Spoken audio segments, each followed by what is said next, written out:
First, there was one marvelous scene. Then, there was one excellent scene.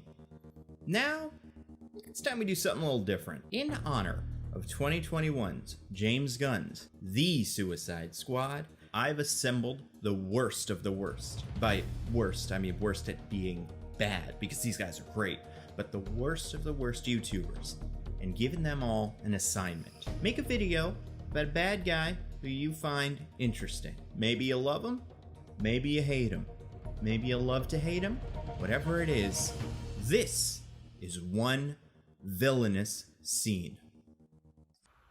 I've got an idea.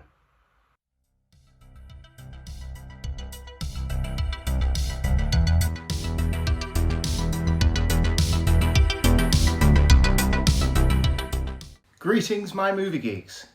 I noticed several of my favourite YouTubers were doing this thing called One Villainous Scene to celebrate the release of The Suicide Squad. I watched that last week. It's good. There's a review on my channel, you can go watch it. But it got me thinking about my favourite movie villains. I felt I could throw my voice into a video essay about one of my favourite villains. I looked at Hans Gruber, Gozer, Vigo, Loki, and I thought of Magneto and how rich his history is. Then I thought, why not stick to what I pretend to know and go back to my favourite topic, Man of Steel.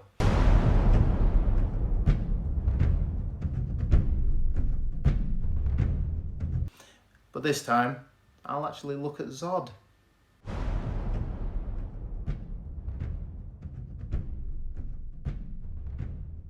So that's what I'm doing. I'm doing General Zod. We're here to talk about Michael Shannon because General Zod from Man of Steel is the most compelling villain from the DCEU to date. The opening 30 minutes of Man of Steel sets up who he is, what he wants, and what extent he would go to get it. He begins a coup by killing the head of the Kryptonian Council and arresting the rest. So he's murdered, but he believes he's doing it for the right reasons. Jor-El has told the council that the end is coming and they need to look to the stars for salvation. They're interrupted by Zod, but if Superman the movie has anything to go by, we know exactly what the Kryptonian Council will do. They won't listen to Jor-El. But it's the fierce determination in everything he does, from taking Krypton to retrieving the Codex and then to finding Kal-El. And it all stems from being a protector of Krypton, even if it means breaking the laws of Krypton. Bit of backstory from Man of Steel. Explained twice in the film, Kryptonians are conceived from the Genesis chamber. The DNA coming from the Codex.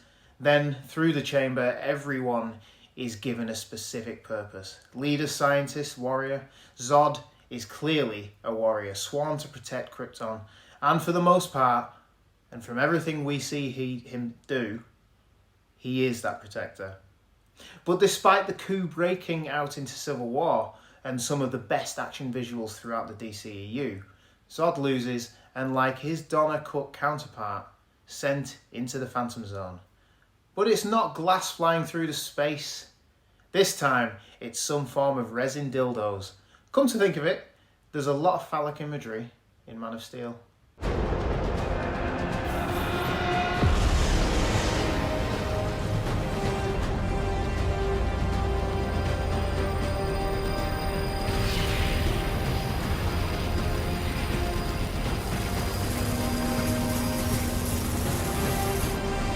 Zod kills Jor-El.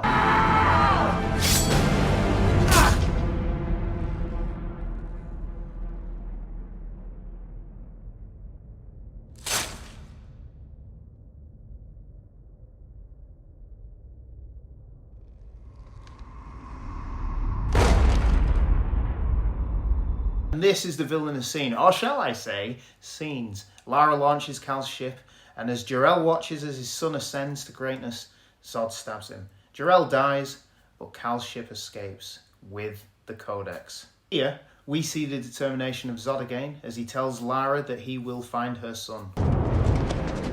You believe your son is safe? I will find him. I will reclaim what you have taken from us. I will find him. I I will find him, Lara. Once Krypton is destroyed, he's freed. And his only purpose is to find Kal-El and retrieve the Codex that will restore Krypton. His life's goal is to protect Krypton, and the only way to do this now is to find Kal-El and bring Krypton back. Now for Zod, it's all about purpose, and his purpose is systematically taken away throughout the film. He loses his coup against those he believes are destroying Krypton. He loses the Codex to Jor-El. He then loses Krypton because it blows up.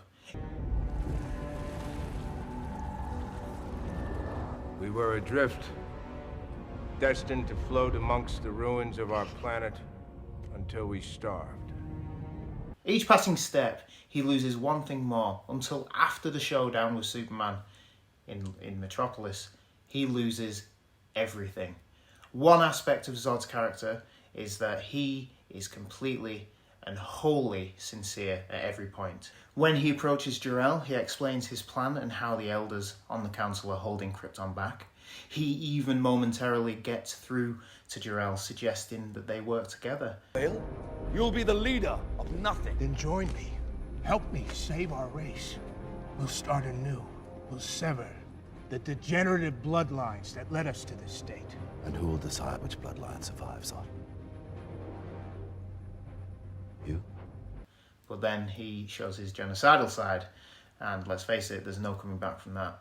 But again, upon finding Kal-El on Earth, Zod holds the upper hand. His technology is far superior, and he could have just started destroying the Earth.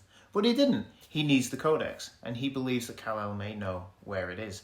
He is sincere again. He asks at Earth for only the refugee known as Kal-El. He finds Kal, he finds the Codex. But Zod is once again thwarted by Jor-El, or at least the ghost of Jor-El. And what comes is, when he has Kal, he explains his position. He doesn't lie to him. He states that his purpose is to protect Krypton. And in so doing, he will use the Codex to create a new Krypton. Zod is willing to do anything to protect Krypton, whether it be holding an elderly woman hostage, murdering a friend, or wiping out an entire species so that his can survive in its stead. But there's those genocidal tendencies again. Mr. Worth. The foundation has to be built on something. Even your father recognized that. After the Battle of Metropolis, as Superman and humans succeed in forcing the remaining Kryptons into the Phantom Zone, only Zod is left. His purpose is gone. His people are gone. And he is now the last of the old Kryptonians. And he now has nothing to lose. As Zod rises amidst the wreckage and debris of Metropolis, he says to Kal-El, I exist only to protect Krypton. That is the sole purpose for which I was born. And every action I take, no matter how violent or how cruel, is for the greater good. The greater good. Of my people.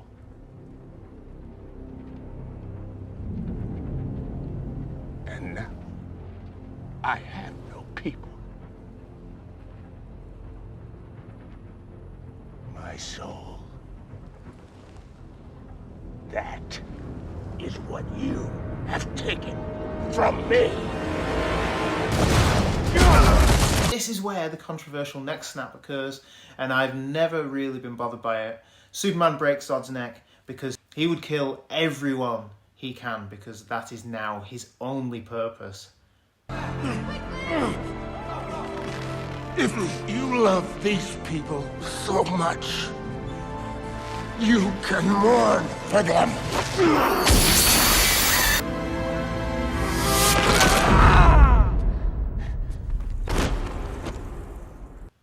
But do you remember when I said stabbing Jor-El was the one villainous scene? It was literally moments ago. Well, one of the best things about Zack Snyder is he likes to mirror and reference previous scenes. Zod loses in Man of Steel, but his body is used to create Doomsday. In so doing, Doomsday is Zod. And by the end of the fight in Batman v Superman, Wonder Woman successfully takes off Doomsday's hand A big bony spike grows in its place. And as Zod did with Jor-El, Doomsday kills Superman. The scenes perfectly mirror each other. Zod finally succeeds. He loses everything in Man of Steel, but he is resurrected and able to kill Superman in the same manner as he did Jor-El. The scenes are perfect. They are.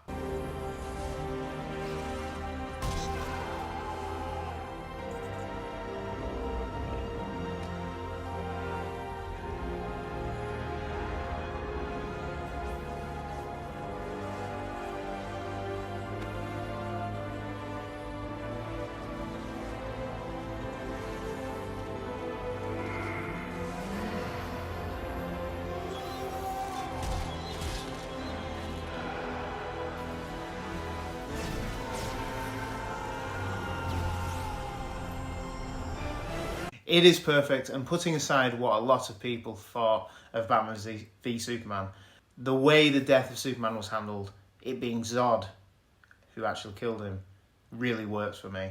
And that's one of the reasons why I love Man of Steel and Batman v Superman. Do you agree? Do you disagree? Please let me know down below.